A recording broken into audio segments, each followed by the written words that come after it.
Class का हमारा नया चैप्टर है केमिकल काइनेटिक्स। प्रीवियसली हम पढ़ चुके हैं केमिकल थर्मोडायनेमिक्स। थर्मोडायनेमिक्स हमने पढ़ा था कि वो आपको इन्फॉर्मेशन देती है कि स्टार्ट और एंड रिएक्शन का कैसे था, लेकिन वो ये नहीं बताता आपको कि रिएक्शन कैसे प्रोसीड हुआ, किस तरीके से आगे तक गया। तो ये सारी इन्फॉर्मेशन हमें काइनेटिक्स देता है कि रिएक्शन की प्रोसीडिंग कैसे थी, रिएक्शन किस तरह से किस तरीके से कंप्लीट हुआ, क्या उसकी डायरेक्शन थी, फॉरवर्ड था, बैकवर्ड था, क्या उसका पाथवे था, रास्ता क्या था, वो हमें ये बताता है। ठीक है, तो केमिकल काइनेटिक्स जो है एक सबसे इंपॉर्टेंट टॉपिक है फिजिकल केमिस्ट्री का, जिसमें हम जस्ट लाइक थर्मोडायनेमिक्स और इलेक्ट्रोकेमिस्ट्री, ये भी एक बहुत इंपॉर्टेंट टॉपिक है। केमिकल थर्मोडायनेमिक्स हमें ये बताता है कि रिएक्शन होगा या नहीं होगा। ठीक है, केमिकल इक्विलिब्रियम हमें ये बताता है कि उस रिएक्शन की डायरेक्शन क्या होगी और किस हद तक वो वापस रिएक्शन आ सकता है, एक बैलेंसिंग पॉइंट के बारे में। जब कैरेक्टरिस्टिक केमिस्ट्री में बताता है कि we have discussing about conversion of chemical into electrical energy and electrical energy into chemical energy। जबकि काइनेटिक्स में हम जो चीज़ें पढ़ते हैं इंपॉर्टेंट, सबसे पहली है कि रेट ऑफ केमिकल रिएक्शन।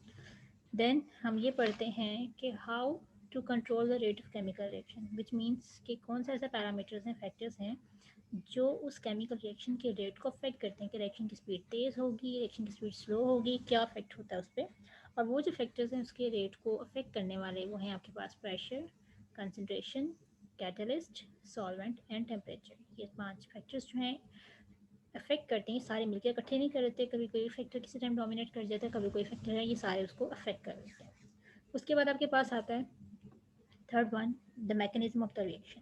क्योंकि हम ये बात कर चुके हैं कि थर्मोडायनेमिक्स एक पाथवे फंक्शन नहीं था, वो स्टेट फंक्शन थे।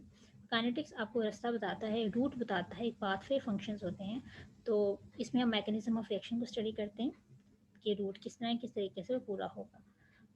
उसके अलावा केमिकल रिएक्शंस में आप केमिकल रिएक्शन में ये भी देखते हैं, हमारी नॉलेज मिलती है कि किस तरह कितनी रिएक्शन की क्या यील्ड होगी, यानी जो प्रोडक्ट है वो किस तरीके से मैक्सिमम ऑब्टेन कर सकते हैं, किन कंडीशन पे जाके मैक्सिमम रिजल्ट आपके पास आएगा।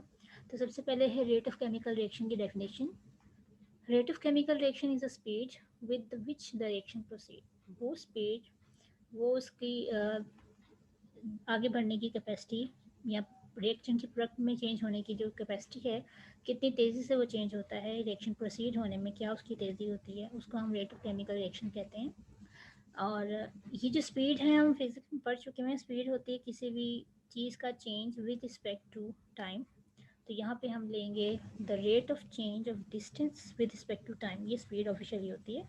इसी तरह केमिकल रिएक्शन में हमारे पास डिस्टेंस तो नहीं होता, हमारे पास उसमें कॉन्सेंट्रेशन होती है। तो just we have to say that कि आपके पास rate of chemical reaction is a speed, और जो rate of chemical reaction basically जो स्पीड है उसमें हम नोट करते हैं change in concentration of any reaction और प्रोडक्ट पर यूनिट टाइम, यानी टाइम के लिहाज से रिएक्शन के अमाउंट में और प्रोडक्ट की अमाउंट में क्या वेरिएशन आ रही, चेंज आ रही है, उसे हम रेट ऑफ केमिकल रिएक्शंस कहते हैं।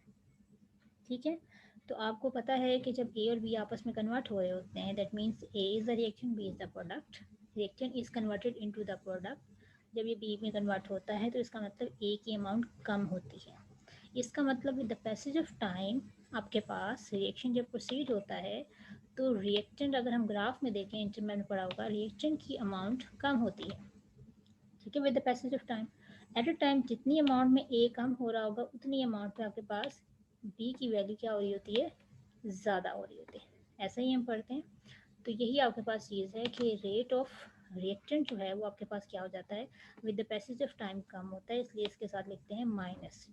दूसरा, रेट ऑफ रिएक्शन को जब भी हमें रिप्रेजेंट करना होता है तो उसका फार्मूला होता है, जो भी चीज़ आप ले रहे हो, जिसकी भी कंसनट्रेशन ले रहे हैं, उसको आपने स्क्वायर ब्रैकेट्स में लिखना है। As we are discussing the change, तो चेंज को डी से शो करते हैं, हम यहाँ पे डेल्टा नहीं लिखेंगे, चेंज हम D concentration of A over D T, because जो भी कंसनट्रेशन में चेंज आएगा we are noting with respect to time, time के लिहाज से हम नोट करते हैं। तो दूसरा एक चीज़ ये हो गई। एक और चीज़ है आपके पास के जो जितनी अमाउंट में ए की वैल्यू कम होगी उतनी ही अमाउंट बी की बढ़ेगी। इसका मतलब अगर इसके साथ नेगेटिव आ रहा है तो बी के साथ पॉजिटिव आएगा रेट ऑफ रिएक्शन में। ठीक है, अगर हम उसको देखते हैं। ठीक, तो आपके पास रेट ऑफ रिएक्शन क्या आता है, plus D concentration of B और डी टी। इट मीन्स आपने जब भी किसी चीज़ का रिएक्शन का रेट बताना होता है तो आप यहाँ तो प्रोडक्ट की लिहाज से बताते हो, यहाँ रिएक्शन के लिहाज से बताते हो। If you are discussing with respect to reactant तो नेगेटिव साइन आता है, विच भी शोज दैट रिएक्शन का जो कंसनट्रेशन है वो डिक्रीज की तरफ जा रहा है, रिएक्टेंट कम हो रहे हैं। अगर आप प्रोडक्ट के लिहाज से बताते हो तो आप ये बता देते हो कि it is positive because it is every moment हर लम्हे वो इंक्रीज करता है। ठीक है, ओके। दूसरा एक ये चीज़ याद रखनी है कि जो नेगेटिव साइन है ये जस्ट कन्वेंशन है एक शो करने के लिए, जस्ट टू शो दैट कि आपकी कंसंट्रेशन हमेशा कम होनी है। इट डजेंट मीन कि उस रिएक्शन का रेट नेगेटिव होगा, क्योंकि रेट कभी भी नेगेटिव नहीं हो सकता। ठीक है, तो दूसरा आपको ये चीज़ बता दी ऊपर कि जो रेट्स होते हैं फॉरवर्ड और बैकवर्ड के बराबर होते हैं, जितनी चीज़ अमाउंट में कम एक ही होगी उतनी बीम बनेगी, दे आर बहुत इक्वल। इट मीन्स अगर आपके पास एक से ज़्यादा रिएक्शन में रिएक्टेंट आ जाएं ए प्लस बी, तो इन दोनों में आप देख लो ए के साथ भी नेगेटिव है, बी के साथ भी नेगेटिव और सी डी के साथ पॉजिटिव है। ठीक है, इफ़ अगर आप थोड़ा सा चेंज हम करते हैं कि अगर आपके पास कहा जाए कि ए और बी और सी डी जो भी चीज़ें हैं उनके साथ अगर कोफिशिएंट आ जाएं, ठीक है, जैसे इस इक्वेशन में लिखा है 1 मोल 2 मोल कोफिशिएंट जिसे हम कहते हैं, अगर हमने उनका रेट लिखना हो तो हमारे पास जो भी कोफिशिएंट होते हैं उसको हम डिवाइड कर देते हैं। फॉर एग्जांपल ए का कोफिशिएंट स्मॉल ए था तो 1/a, माइनस का sign to just show that it is a reactant और अमाउंट डिक्रीज हो रही है, dA/dt। इसी तरह बी कोफिशिएंट बी है तो यहाँ पे आ जाएगा 1/b, कंसंट्रेशन वैसे ही आ जाएगी just to show that negative sign कि ये रिएक्टेंट आपके पास है। तो ये बैलेंस तब होता है कि जितने रिएक्टेंट कम होंगे उतने ही प्रोडक्ट बनता है। ठीक है, the rates have been divided by the coefficient equalise the rate, balance करने के लिए। ठीक है, तो ये आपके पास आ गया। नेक्स्ट आपके पास एक चीज़ है, ये एक चीज़ याद रखना कि ये जो आपके पास कंसंट्रेशन है इसे हमेशा स्क्वायर ब्रैकेट में लिखते हैं।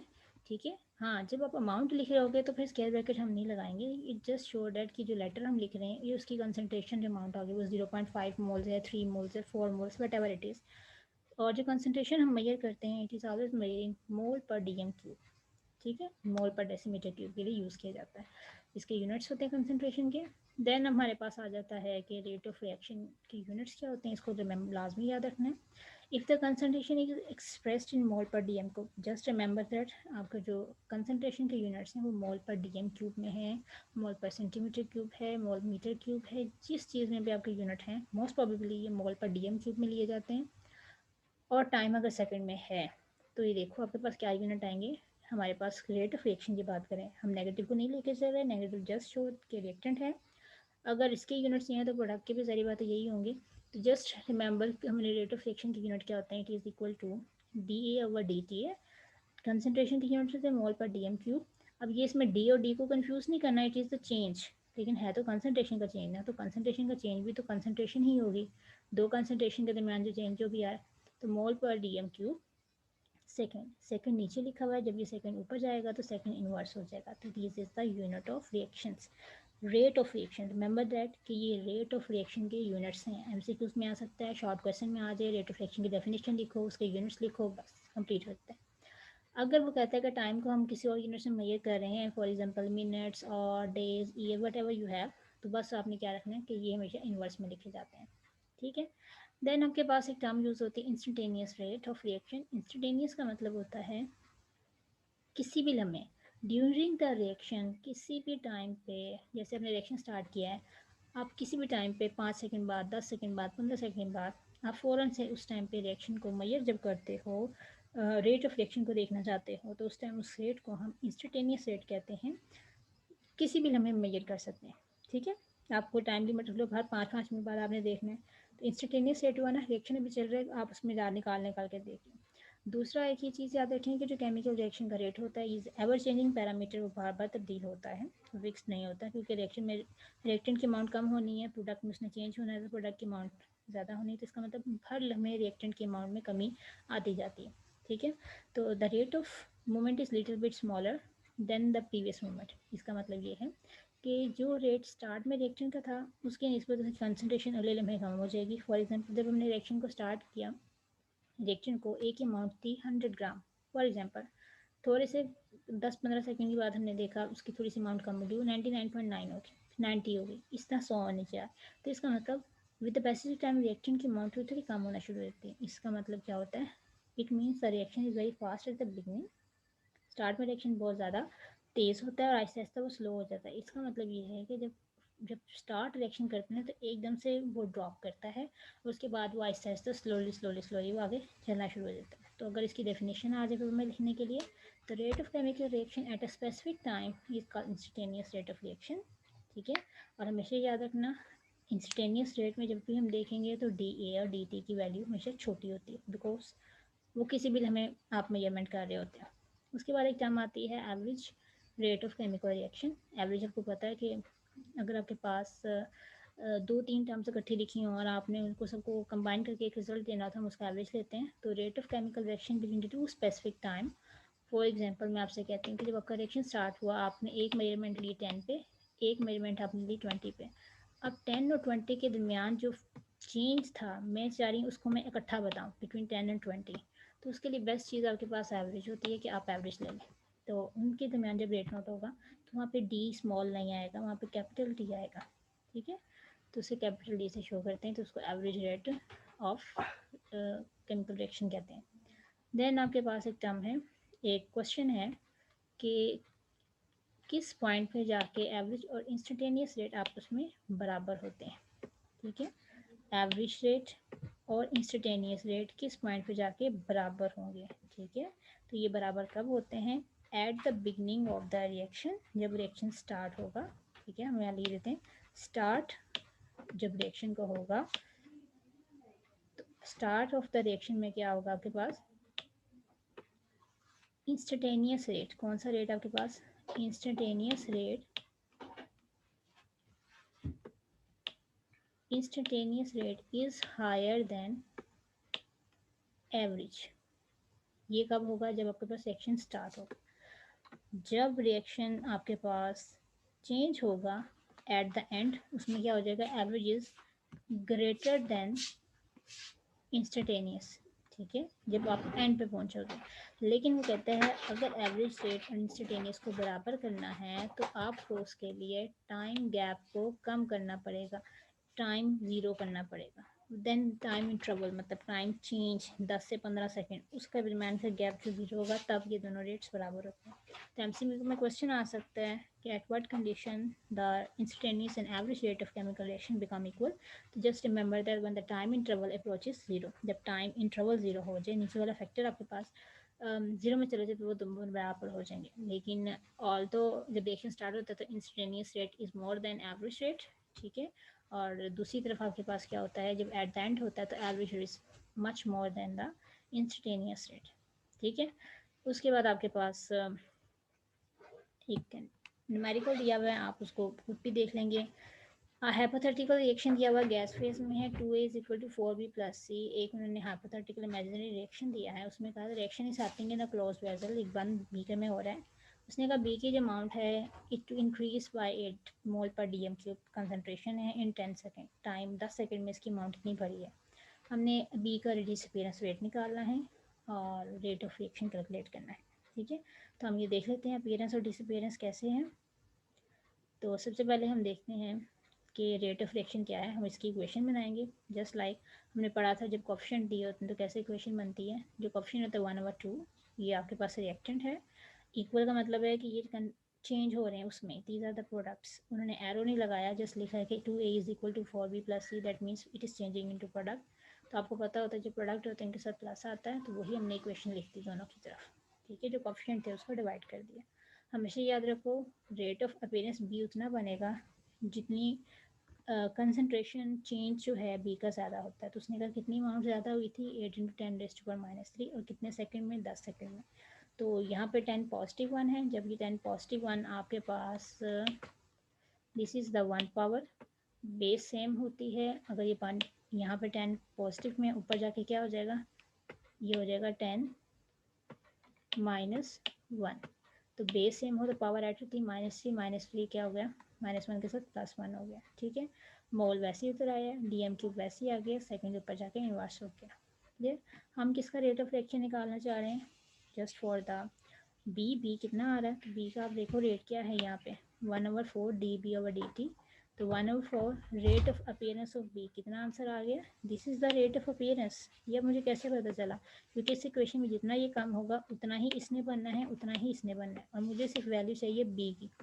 तो जो वैल्यू ऊपर से आई 1/4 मल्टीप्लाई 8 इंटू 10⁴, कटिंग कर दो, 4 1 4, 2 से कट गया, 2 इंटू 10⁴ आ गया।